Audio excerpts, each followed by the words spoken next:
Hello friends, good morning to all of you. आप सभी का एडुराइट बीपीएससी चैनल पर स्वागत है।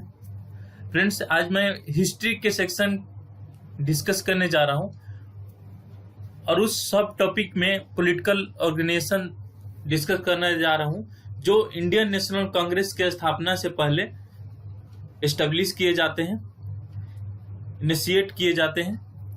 और हिस्ट्री हमारे लिए इम्पोर्टेंट इसलिए भी हो जाता है फ्रेंड्स कि ये हमारे बीपीएससी और यूपीएससी के प्रीलिम्स तथा मेंस के सिलेबस में मेंशन है। तो आइए जानते हैं। मैं एग्जांपल देना चाहता हूं फ्रेंड्स कि 64th मेंस के एग्जाम अभी हाल ही में 2019 में हेल्ड हुआ था। उसमें एक क्वेश्चन था, critically examine the evolution of Indian nationalism since the late 19th century. इस तरह से देख सकते हैं कि इंडियन नेशनलिज्म से क्वेश्चन पूछा था कि कैसे इवोल्यूशन आया इंडियन नेशनलिज्म में। तो इवोल्यूशन के कारण एक तो आईएनसी मेजर कारण थी, इंडियन नेशनल कांग्रेस की स्थापना। उसके पहले जो भी पॉलिटिकल ऑर्गेनाइजेशन थे, मास मूवमेंट बाद में मूवमेंट होता है, शुरू में तो छोटे छोटे ऑर्गेनाइजेशन बनकर देश में एक नेशनलिज्म थॉट कायम किया जाता है। इस तरह से ये हमारे इंडियन नेशन को फ्री करने में बहुत बड़ा योगदान रहता है इन ऑर्गेनाइजेशन का। तो इस तरह से देख सकते हैं कि आप हमारे लिए ये कितना इम्पोर्टेंट हो जाता है। अभी हाल ही में जो बीपीएससी के प्रीलिम्स में क्वेश्चन थे तो उसमें पॉलिटिकल ऑर्गेनाइजेशन से भी क्वेश्चन थे फ्रेंड्स। और ये आईएनसी के 1885 से पहले स्थापित किए गए हैं। इनमें से हम हर बार 2-3 क्वेश्चन किसी भी पीसीएस एग्जाम या यूपीएससी में हमेशा पूछा जाता है। ये टॉपिक स्टैटिक है और हमेशा क्वेश्चन आएंगे इससे।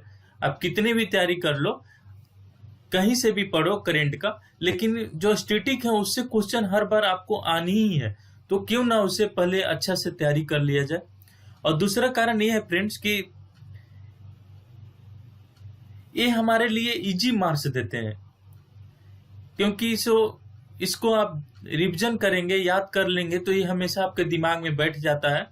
और मैं यहाँ डिस्कस सीक्वेंस में करूंगा, उनके टाइम पीरियड के साथ करूंगा और क्या क्या घटना घटी कि ये ऑर्गेनाइजेशन इस्टेब्लिश किया गया।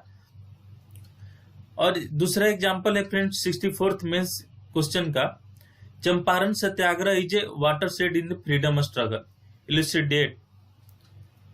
तो इस तरह देख सकते हैं कि आप ये 38 मार्क्स का क्वेश्चन दोनों आए थे।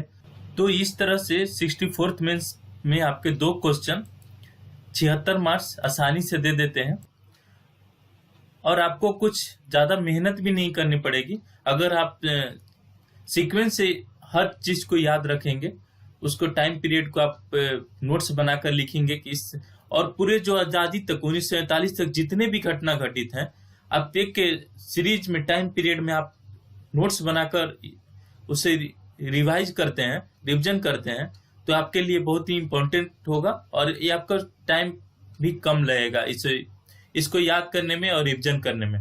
तो चलिए आगे देखता हूँ फ्रेंड्स।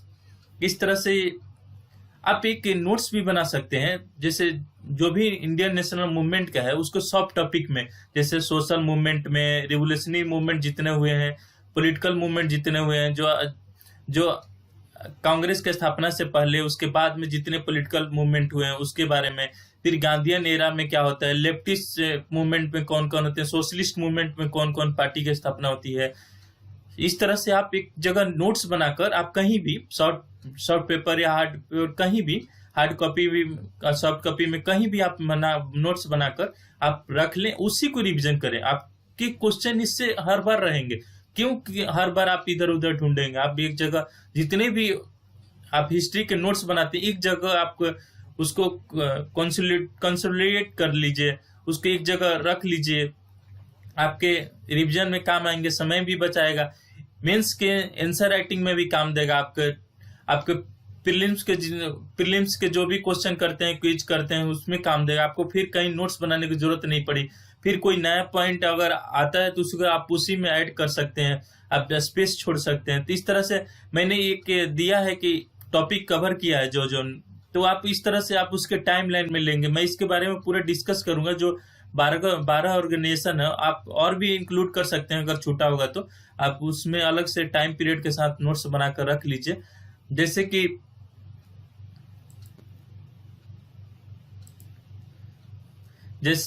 जैसे कि इसमें देख रहे हैं कि मैंने ऑर्गेनाइजेशन के बंग भाषा प्रकाशिका सभा पहली ऑर्गेनाइजेशन होती है, राजा राम राय द्वारा बनाई जाती है। तो इस तरह से आप उस समय 1836 में बनाए। इस तरह से आप फिर Zamindar association, Bengal land holder society, इसको जिसने स्थापना की उसका नाम और डेट याद मेंशन कर लीजिए। फिर से आप तीसरा ब्रिटिश इंडियन सोसाइटी है। तो इस तरह से आप नोट्स बना सकते हैं कि इसे कौन बनाया, जिसे इनका नाम द्वारकानाथ टैगोर था। इस तरह से आप मेंशन कर सकते हैं। और फिर से ब्रिटिश इंडियन एसोसिएशन किसने बनाया, तो ये टैगोर ने बनाया। ब्रिटिश इंडिया सोसाइटी ये बनाते हैं विलियम एडम बनाते हैं, विदेशी रहते हैं। ये राजा राम राय के फ्रेंड रहते हैं लंदन में। तो इंडिया के हेल्प करने के लिए जो डायर कंसिक्वेंस होते हैं, उन पर बहुत ऑपरेशन होते हैं विदेशों में भी, तो उसके लिए सहायता करने के लिए एक ग्रुप बनाया जाता है, ऑर्गेनाइजेशन बनाया जाता है। फिर से आप देख सकते हैं कि इंडियन लीग की स्थापना होती है। इंडियन लीग की स्थापना आप इस तरह से इनका नाम और टाइम पीरियड नोट्स कर सकते हैं। तो आपके लिए इंडियन लीग तो आप जानते ही हैं कि शिशिर कुमार घोष बनाते हैं। तो इस तरह 1875 में बनता है। इस तरह से उनका टाइम पीरियड आप सीक्वेंस में लिए। इंडियन एसोसिएशन ऑफ कलकत्ता, जिसे इंडियन नेशनल एसोसिएशन ये आईएनसी के प्री ऑर्गेनाइजेशन बनता है, बाद में सबमर्ज हो जाता है आईएनसी में। तो इस तरह से आप देख सकते हैं east India association, Bombay association, Poona सार्वजनिक सभा, Bombay presidency association, Madras native association, Madras माज। तो इस तरह से आप सबका टॉपिक बनाकर उसका आपको डेट मेंशन कर लेंगे, ये किसके खिलाफ बना है। आपको अगर मल्टीपल चॉइस क्वेश्चन में आता है यूपीएससी के में, बीपीएससी में तो नहीं पूछा जाता है, अगर मल्टीपल चॉइस क्वेश्चन में आते हैं तो उसमें आप देख लीजिए कि ये किसके खिलाफ बना था, किस लिए बना था, कौन कौन से इसका सदस्य। इस तरह से आपको मेंस राइटिंग में काम दे सकते हैं। तो इस तरह से आप एक टॉपिक बनाकर उसके नोट्स बना सकते हैं और आपको हेल्प भी करेगा। मैं तो पीडीएफ दे दूंगा, लेकिन आप दूसरे के पीडीएफ से कितना पढ़ेंगे। आप खुद एक कॉपी पर नोट्स बनाए, हार्ड कॉपी पर। और ये जितने भी आईएनसी 1885 से पहले जितने भी ऑर्गेनाइजेशन आप एक जगह बना लीजिए और याद कर लीजिए। अभी ही इसे बनाकर याद कर सकते हैं, रिवाइज कीजिए, अभी समय बहुत है। और चलिए मैं आज डिस्कस करता हूँ, सभी का करके मैं डिस्कस करूंगा। तो जैसा कि जानते हैं फ्रेंड्स कि आईएनसी की स्थापना एक बहुत बड़े लेवल पर होती है।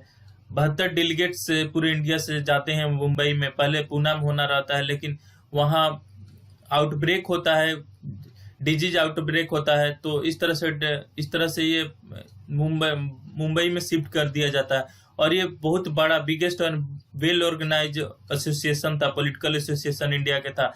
पहले पॉलिटिकल एसोसिएशन नहीं होते हैं, सब अपने लिए, जैसे जमींदार अपने लिए बनाते हैं, अपना सेफ्टी के लिए बनाते हैं ऑर्गेनाइजेशन। लेकिन ये पॉलिटिकल ऑर्गेनाइजेशन सभी के लिए बनता है, सभी के मांग इसमें रखी जाती है। और देख सकते हैं कि Congress was not the first political association. बहुत सारे पॉलिटिकल एसोसिएशन बनते हैं, तो इस तरह से कांग्रेस फर्स्ट पॉलिटिकल एसोसिएशन नहीं बनती है। और ये जितने भी ऑर्गेनाइजेशन बनते हैं पहले, वो अरिस्टोक्रेटिक पीपुल्स के द्वारा। अरिस्टोक्रेटिक पीपल आप जानते हैं, जो बहुत बड़े लोग होते हैं, जमींदार के द्वारा बने जाते हैं। जमींदार टाइप के पीपुल रहते हैं, इनका बहुत कदर होता है ब्रिटिश के द्वारा भी और इंडियन लोगों के द्वारा भी। और ये ज्यादातर पीजेंट कोऑपरेसिव इनका रहता है रवैया, सही नहीं रहता है, शोषण करते हैं। ये भी ब्रिटिश के साथ मिलकर ये ब्रिटिश लोग के ज्यादा लॉयल रहते हैं। तो इस तरह से जमींदार एसोसिएशन बनता है। और ये सब जितने भी एसोसिएशन बनते हैं, उनके डिमांड होता है कि एजुकेशन को स्प्रेड किया, क्योंकि एजुकेशन बहुत कम ही लोगों को पहले मिलता है। जब ब्रिटिश लोग आते हैं इंडिया में तो एजुकेशन पर ध्यान नहीं देते हैं। और इनका डिमांड रहता है कि जितने भी इंडियन एजुकेटिव और लेजिस्लेटिव काउंसिल में उनको सदस्यता दिया जाए। इस तरह से वो रिप्रेजेंटेशन की मांग करते हैं धीरे धीरे। फिर ये जितने भी ब्रिटिश की ऑपरेसिव पॉलिसी रहती है, जो ऑपरेसिव पॉलिसी पीजेंट के द्वारा जो तंग किया जाता है, उनसे ज्यादा रेवेन्यू वसूल हो जाता है, तो इस तरह से आप उनके जितने भी डिस्क्रिमिनेटरी पॉलिसी होती है उसका अपोज करते हैं, और जो भी एडमिनिस्ट्रेशन होता है उसमें रिफॉर्म लाना चाहते हैं, और फ्रीडम ऑफ प्रेस की मांग करते हैं। उस समय पहले फ्रीडम ऑफ प्रेस नहीं हुआ करता था जो आज में फ्रीडम ऑफ प्रेस है। लिटन के द्वारा आप देखेंगे कि किस तरह से वर्नाकुलर एक्ट के द्वारा, आर्म्स एक्ट के द्वारा इंडियन को दबाया जाता है। और ये जितने भी ऑर्गेनाइजेशन हुए हैं ये तीनों प्रेसिडेंसी में पहले इस्टेब्लिश किए जाते हैं, बम्बे में, बंगाल में, मद्रास में। तो इस तरह से देख सकते हैं पूरे इंडिया में उतना डेवलपमेंट नहीं था, ये जहाँ डेवलप हुए वहीं इस ऑर्गेनाइजेशन का स्थापना की है। तो चलिए हम डिस्कस करते हैं जितने ऑर्गेनाइजेशन है उनका कौन कौन एसोसिएट जुड़े थे और साथ में ये क्यों बनाया गया था। तो पहला बंग भाषा प्रकाशिका सभा बनता है राजा राम मोहन के द्वारा 1836 में। पहला पॉलिटिकल ऑर्गेनाइजेशन होता है, और जो भी मॉडर्न सेंस में इनको मॉडर्न, राजा राम राय को मॉडर्न पर्सन ऑफ इंडिया कहा जाता है। और ये ब्रिटिश के फ्रेंड भी रहते हैं, जितने यहाँ उनके बंगाल में जितने ब्रिटिश गवर्नर रहते हैं उसके फ्रेंड भी रहते हैं, ये बेंटिंग के भी फ्रेंड रहते हैं। तो इस तरह से आप देख सकते हैं कि इनका बहुत बड़ा योगदान है। ये इंडियन के मांग को ब्रिटिश के आगे रखते हैं, ब्रिटिश के सामने रखते हैं, और तथा ये हमेशा रिफॉर्म की बात करते हैं। इनका है कि इंडियन को भी जितने भी गोप्ट जॉब है, गवर्नमेंट जॉब है, उसमें शामिल किया जाए। फ्रीडम, प्रेस को फ्रीडम दिया जाए। जमींदार के जो भी रवैया मतलब सही नहीं है, ऑपरेसिव रवैया है, दबाने वाली पीजेंट को, उसको खत्म किया जाए। फिर से उसके बाद जमींदारी एसोसिएशन बनता है, ये जमींदारों के द्वारा बनाया जाता है। इसे बंगाल लैंड होल्डर सोसाइटी के नाम से भी जाना जाता है। ये भी 1836 में बनता है। इसके बाद राजा राम मोहन जी के बाद बनता है। प्रसन्न कुमार इसके सदस्य बनते हैं, और द्वारिकानाथ टैगोर, राधाकांत देव के द्वारा शुरू किया जाता है। और इसका मेन पर्पस होता है कि जो लैंडलॉर्ड्स के इंटरेस्ट हो उसको सेफगार्ड किया जाए। तो आप देख सकते हैं कि ये केवल जमींदारी की बात, जमींदार के लोगों की प्रॉब्लम की बात करते हैं, नहीं कि पीजेंट की बात करते हैं। तो स्टार्टिंग में जमींदार अपने लिए एसोसिएशन खासकर बनाते हैं, बाद में पीजेंट एसोसिएशन भी बनते हैं, और लेबर एसोसिएशन भी बाद में स्थापना होती है आजादी के समय 1820 में, 28 में। इस तरह से आप देख सकते हैं कि बाद में कैसे रेवोल्यूशन आता है, इवोल्यूशन आता है हर चीज का। फिर ब्रिटिश इंडियन सोसाइटी बनती है, और जो जमींदारी एसोसिएशन का है तो कॉन्स्टिट्यूशनल मेथड है, ये लिबरल टाइप के हैं, जो ब्रिटिश बोलते हैं उनको कॉन्स्टिट्यूशन के आधार पर ही एजुटेशन करते हैं। इस तरह से ज्यादा ये लोग विरोध भी नहीं कर पाते हैं ब्रिटिश का। फिर उसके बाद थर्ड में ब्रिटिश इंडियन सोसाइटी की स्थापना 1843 में होती है। ये विलियम एडम के द्वारा होती है लंदन में, और ये राजा राम मोहन राय के फ्रेंड रहते हैं। तो इस तरह से ये इंडियन के जो वहां रहते हैं विदेशों में, इंग्लैंड में, तो उनकी मांग रखते हैं ब्रिटिश के साथ। उनको बोलते हैं कि आप इंडियन को भी इक्वल राइट दीजिए, और इनका भी डिमांड कॉन्स्टिट्यूशनल लीगल ही रहता है। तो इस तरह से ज्यादा ये लोग विरोध नहीं कर पाते हैं ब्रिटिश का। फिर से इसके बाद ब्रिटिश इंडियन एसोसिएशन बनता है, तो ये इसके नाम से ही इंडियन एसोसिएशन है। तो ये दोनों को मर्ज करके बनता है, जो British Indian society William Adam के द्वारा बनता है, और लैंड होल्डर सोसाइटी, जमींदार सोसाइटी का, तो ये दोनों का मर्ज करके ब्रिटिश इंडियन एसोसिएशन 51 में बनता है। और ये पहली बार दोनों मिलता है, तो ये कॉमन आदमी की बात करने लगते हैं, कॉमन लोगों की बात करने लगते हैं। तो इस तरह से देख रहे हैं जमींदारी के बाद कॉमन लोगों का मांग भी ये लोग केयर करने लगते हैं। और ये पिटीशन जारी करते हैं ब्रिटिश के पार्लियामेंट में, हमें भी इस तरह से अधिकार दीजिए, और जो भी लेजिस्लेशन में हमें भी मदद कीजिए, और जो स्टाम्प पेपर का बिल लगता है उसको खत्म कर दीजिए।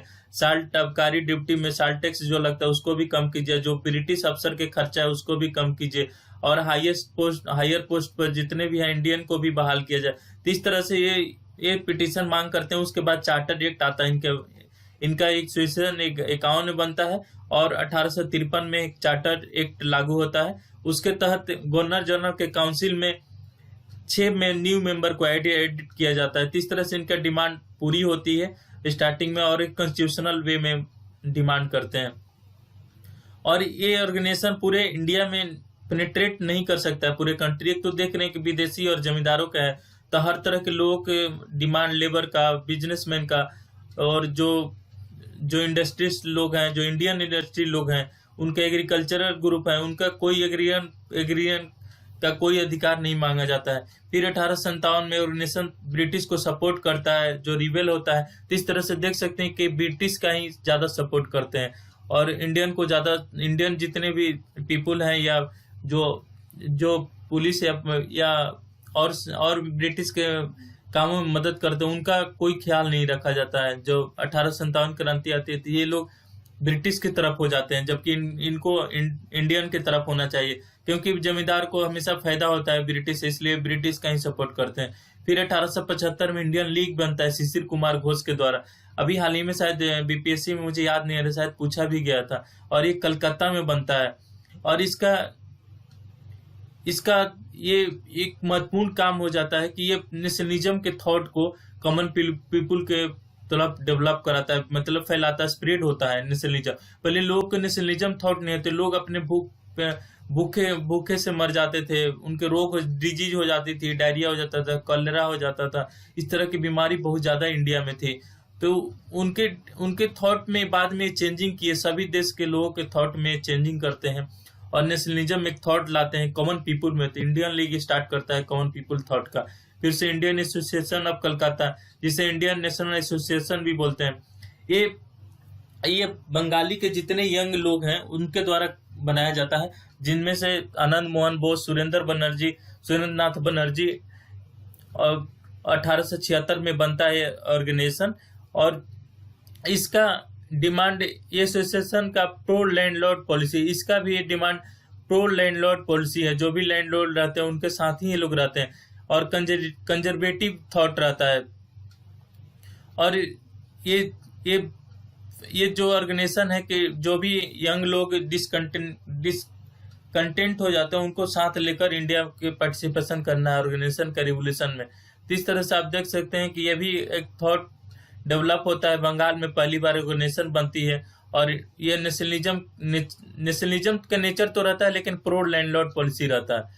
तो ये भी कोई खास ज्यादा लोगों की मांग पूरी नहीं करती है और ये डिमांड करती है कि सिविल सर्विस एग्जामिनेशन में भी रिफॉर्म हो और जो भी पॉलिटिकल इश्यू पर हो ये यूनिफाई करने की कोशिश करते हैं पूरे देश में, एक समान लेकर जाना चाहते हैं। लेकिन एक समान तभी होगा जब पीजेंट को भी अधिकार दिया जाएगा। जो एग्रीगेरियन सोसाइटी, जो एग्रीकल्चरिस्ट लोग हैं, उनको भी अधिकार दिया जाए, उनके भी डिमांड, जो पीजेंट है उनको भी डिमांड के फुलफिल होगा, तभी ये यूनिफाई पूरा देश में कर पाएंगे। फिर से ये डिफरेंट सिटी में अपना ऑर्गेनाइजेशन खोलते हैं और ये मास नंबर मेंबरशिप पे लोगों का जोड़ने की कोशिश करते हैं। और Surendra Nath Banerjee were the first Indian to gain all Indian popularity. ये सुरेंद्र नाथ बनर्जी होते हैं जो पूरे इंडियन के पॉपुलरिटी अपने साथ लेते हैं और डिमांड करते हैं एसोसिएशन का। बाद में ये प्री कांग्रेस की मर्जर हो जाता है इंडियन नेशनल कांग्रेस में और एक इंडिया के बहुत बड़े ऑर्गेनाइजेशन में शामिल हो जाता है। तो इस तरह से देख सकते हैं कि छोटे छोटे अधिकारों के मांग को लेकर बना गया ऑर्गेनाइजेशन देश के लेवल पर बना गया ऑर्गेनाइजेशन के साथ मिलकर काम करने लगता है।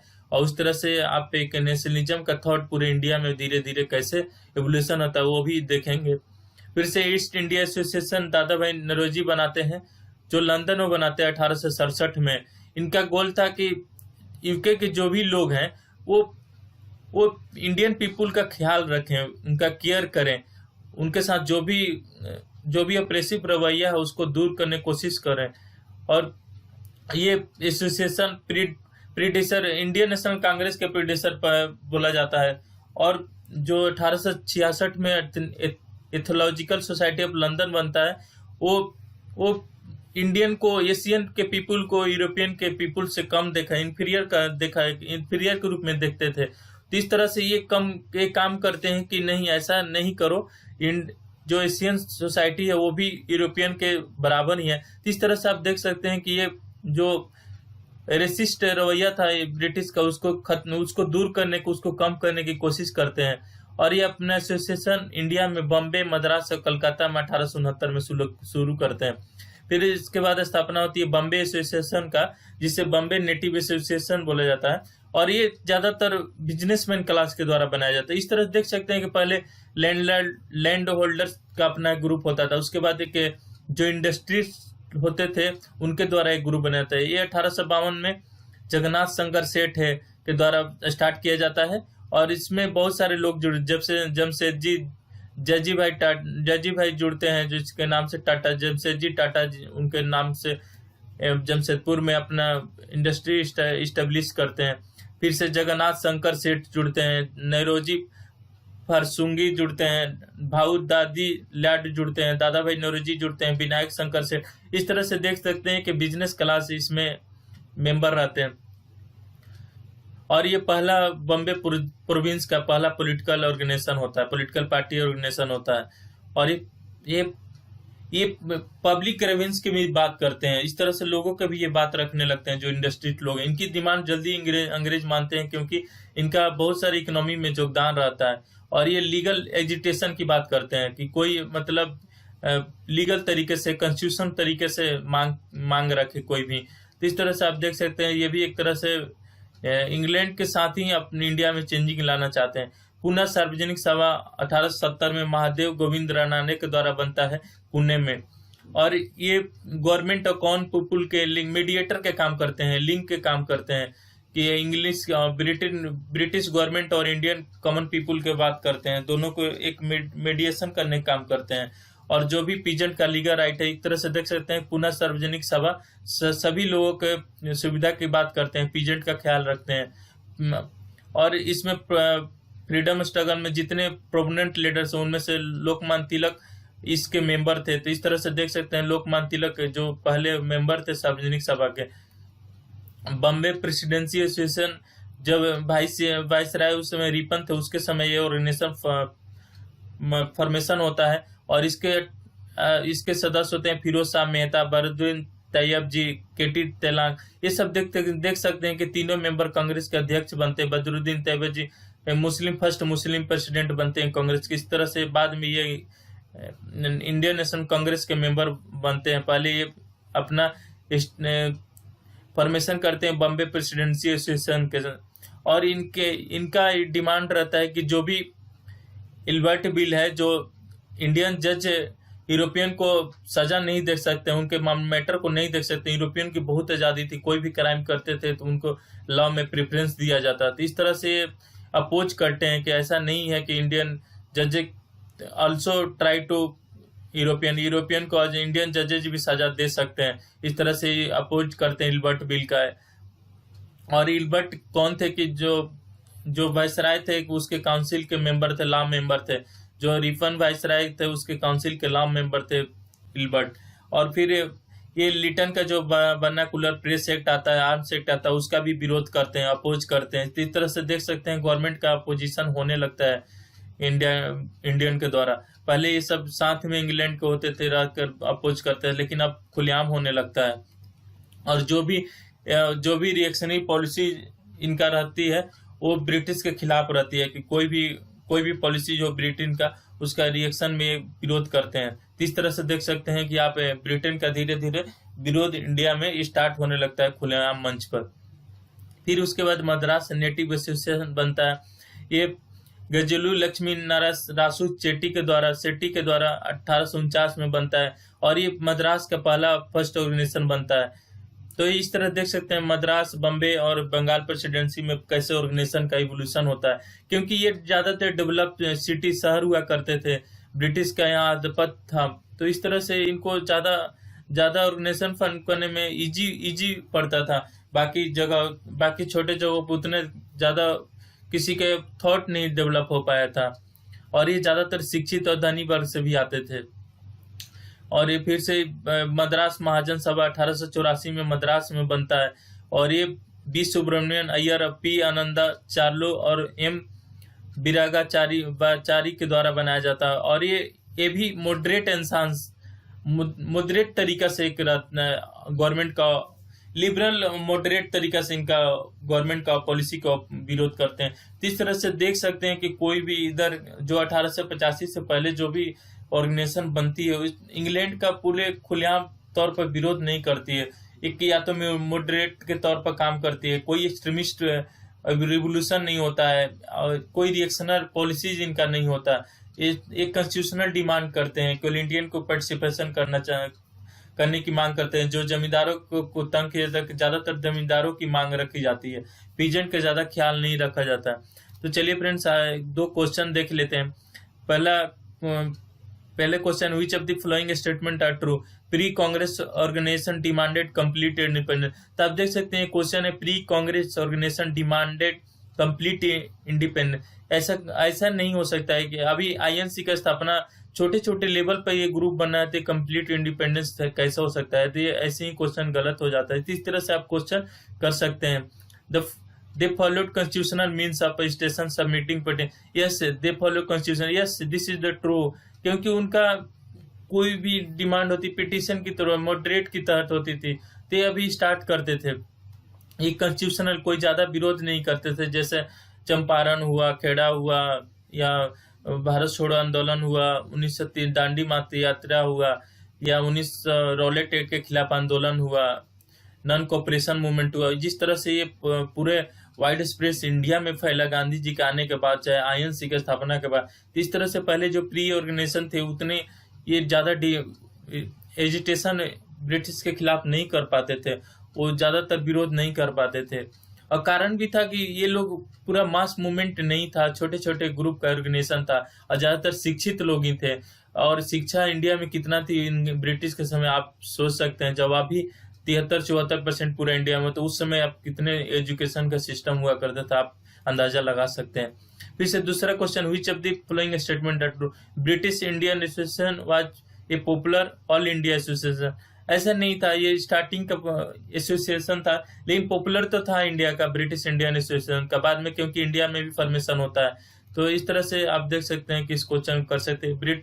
East India association was started in Bombay. नहीं, ईस्ट इंडिया एसोसिएशन लंदन में स्टार्ट होता है, और ये दादा भाई नौरोजी के द्वारा स्टार्ट होता है। क्योंकि जो इंफीरियर थॉट होती है यूरोपियन का एशियन के प्रति, उसको दूर करने की कोशिश किया जाता है। तो इस तरह से आप क्वेश्चन को आप एमसीक्यू कर सकते हैं जितने भी ऑर्गेनाइजेशन के हैं। साथ में घटना चक्र की हिस्ट्री आती है, उसका प्रीवियस ईयर क्वेश्चन देख सकते हैं कि वो काफी अच्छे बुक है, कंपिलेशन है, जितने भी प्रीवियस ईयर क्वेश्चन पूछे गए बीपीएससी और भी पीसीएस या यूपीएससी एग्जाम में, तो उसको आप इस ऑर्गेनाइजेशन को पढ़कर आप उसके क्वेश्चन करेंगे तो आपको इजी पड़ेगा, और कोई भी एग्जाम में आपको बाद में काम देगा।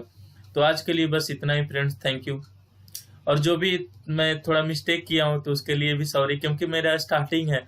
मैं चाहता हूँ कि जो मैं भी इस फेज से गुजरा था कि मुझे भी ये सब नहीं मिलते थे कि पढ़ने को, और जानकारी नहीं मिलती थी एक जगह। तो मैं चाहता हूँ कि सभी लोगों को जानकारी एक जगह मिल जाए। यही मेरा थॉट है कि जो भी गांव में या कहीं भी हो, आजकल इंटरनेट पेनिट्रेशन आजकल इंडिया गाँव में ज्यादा हो गया है, तो इस तरह से वो गाँव में रख कर भी कहीं उनको, और खासकर मैं ये इंग्लिश मीडियम इसलिए लाया हूँ कि हिंदी मीडियम के लिए तो बीपीएससी के लिए बुक्स अवेलेबल रहती है, लेकिन यूपीएससी के लिए तो आदमी कर सकता है, लेकिन बीपीएससी के लिए हिंदी में इंग्लिश मीडियम वाले लड़कों को कहीं वीडियो जल्दी नहीं मिल पाते हैं, तो हिंदी में मिलते हैं। तो मैं उनके लिए भी तैयारी कर रहा हूँ कि उनका ये इजीली अवेलेबल हो जाए इंग्लिश में, और जितने भी प्रीवियस ईयर क्वेश्चन है मैं भी वो सब कराने की कोशिश करूंगा। तो इसलिए आप बने रहिए friends, thank you. Give suggestion for improvement.